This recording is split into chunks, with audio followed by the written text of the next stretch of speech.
Hey everybody, good Saturday morning. It is 6:16 here on this Saturday morning. Ava's out of town. I woke up about 5:30, about 45 minutes ago. Ava's up in Winston-Salem this weekend doing her training and her teaching, and she flies back in tomorrow evening, I believe it. Well, I don't believe it. Tomorrow evening sometime. Anyhow, good morning everybody.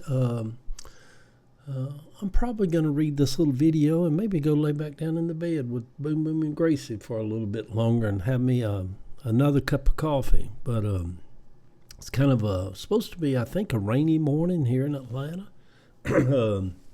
Cloudy. It's kind of just had strange weather the last few days. The last week or so, it's just been kind of even chilly, where you want to put a jacket on in May in Atlanta in the South. Strange, isn't it? Anyhow, everybody, I watched the 4-part series about Hulk Hogan that's on Netflix yesterday. So the Morning Post is here we go. A lot of people years ago believed that wrestling was real. Can y'all believe that? That people used to believe all that was real. My granddaddy Bratcher was one of them. He loved watching wrestling on his little black and white TV. My only real memory of him as a young boy, he died when I was like 12, but as a young boy, 6 or 7, my only memory was of him and I riding the bus from Cabbagetown. We'd walk up to Memorial Drive and get on the bus and go down to the Municipal Auditorium. You know, now all that's Georgia State stuff now.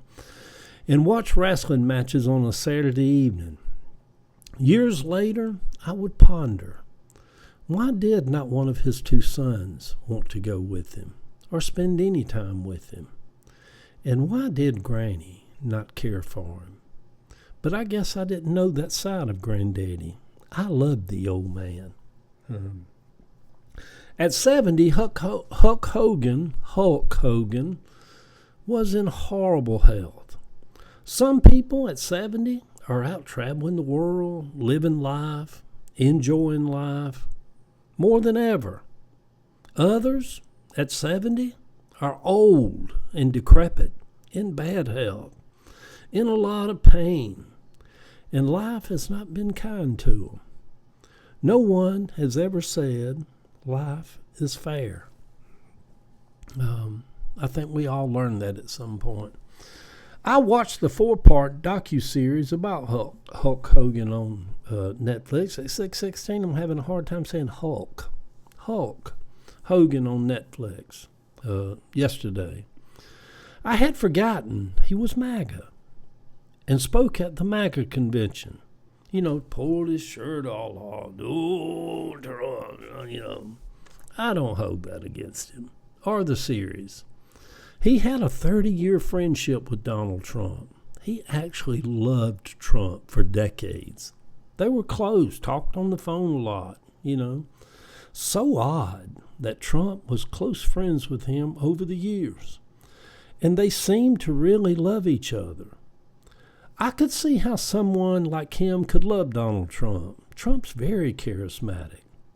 He reminds me of an old fake Pentecostal preacher. Boy, people just get swept up in him. Like, thou foul spirit, come out! You know, people loved all that. Ernest Ainsley and y'all remember poor Leroy Jenkins? I think he wanted to be Elvis, didn't he? Had his hair all slicked back. I tell you what, though, one of his, for a period of Leroy Jenkins, he had that great organist. Will he go around in circles? Dun, dun. He'd play the Hammond organ for. Well, that was worth going to see Leroy Jenkins at wherever he was at the Civic Center or something, just to hear. His name escapes me now, but just to hear him play the music and sing for him. Anyhow, go on, Eddie. You got distracted. Well, will he go round in circles? Nothing for nothing leaves nothing. Oh, you gotta have something. Yeah, he was good, wasn't he? It'll come to me after I get off of this. Billy Preston. See, that's the thing about getting old. You get old, you wait. Oh, there it is. Billy Preston came to me. So it ain't dementia, y'all. It's old age. It comes to you. You just have to wait for it. Will it go round in circles? Dun, dun. So him and Trump had a 30-year friendship. So odd that he was close friends with Trump.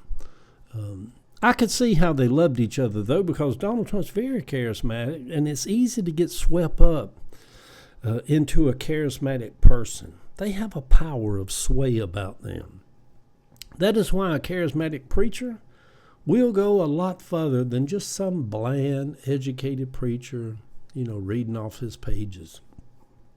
Jesus, didn't it say that? Jesus, when you raise up in Pentecostal church, you emphasize that when you say, you just don't say Jesus. Jesus.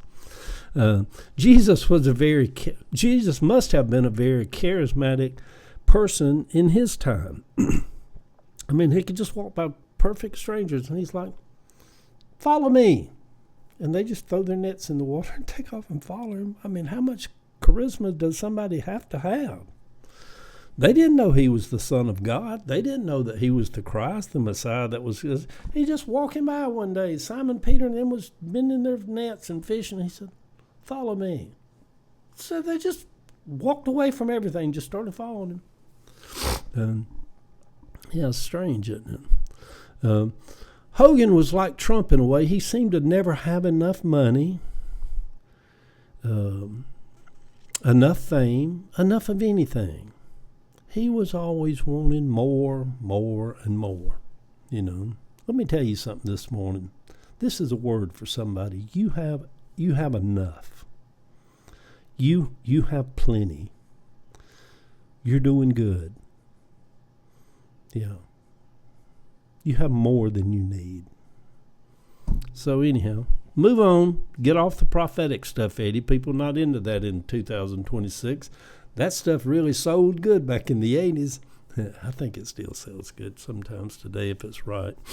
Neither one of them would ever know what one of my favorite scriptures would state. Or neither one of them, without being that judgmental, neither one of them seemed to never understand what one of my favorite scriptures would state, where Paul said, for godliness with contentment is great gain. Yeah. A lot of people are born with restlessness and never settle down into life and just be at peace, or are ever content. They say my dad was like that, a rambling man, always on the move, leaving marriage after marriage. Plus, he was an alcoholic. I think up until my mid-40s, I was a lot like that also. Settling down is hard when your soul is restless. There was times when I thought, crossed my mind, just get in the car like your dad did. Fill up a tank of gas and start driving out toward west, up toward Canada, and just keep driving and never look back. But I had 2 small kids. How do you drive? My dad drove off and left me and my sister Vicky. I was 3, she was 5. It was 8 years before my mama ever heard whatever happened to him. Like he just disappeared. Living out in Texas somewhere. I crossed my mind a time or two, but I could never do that. I'm just not cut of that cloth. I had 2 little girls. How do you do that? What a piece of shit that man was. I forgive him for it. I mean, he was a restless man and this and that and the other. I'd forgive him for it, even love him. But man, what a worthless piece of shit that would be for a man to do that to his 2 little kids. Hogan was addicted to fame.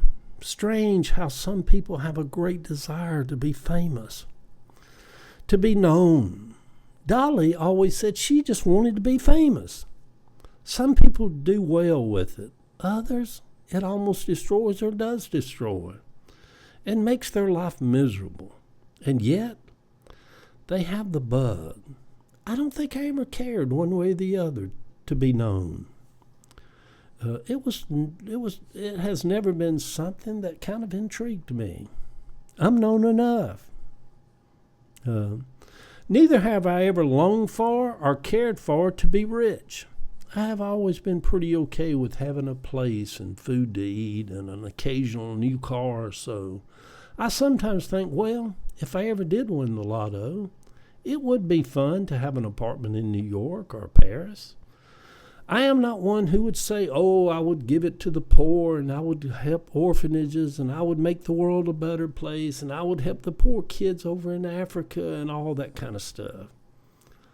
I probably would have a penthouse in Paris and travel the world and eat the best food I could buy, sitting in fancy restaurants in Bali.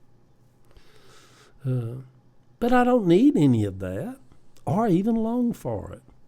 If life it never gets any better than living at Constance's house and being with Ava and having Boom Boom snoring here at my feet, life's been pretty damn good to me. Good Saturday morning, sweet people. For if you have all the riches of the world and have not health, you really have nothing, y'all. Our health is everything. Our health is our great treasure. And we never know when it may just go south on us. We all take it for granted, really, until we don't have it anymore. And then we hurry up and try to fix it. Where's them vitamins at? Where's that bottle of water at? Come on, Jesus, let's go. Let's get healthy. You know? Today I will walk up that hill right out here again at 70. I am in a lot better shape than Hulk Hogan was at 70. By 71, he was dead. Unlike some people, I have never seen anyone that I would just like, oh, I'd like to have their life, that I would trade my life for. I have always been pretty okay with just being me and my life that I have lived. It's not been a bad life either, y'all. Good morning. Good Saturday morning. Love y'all.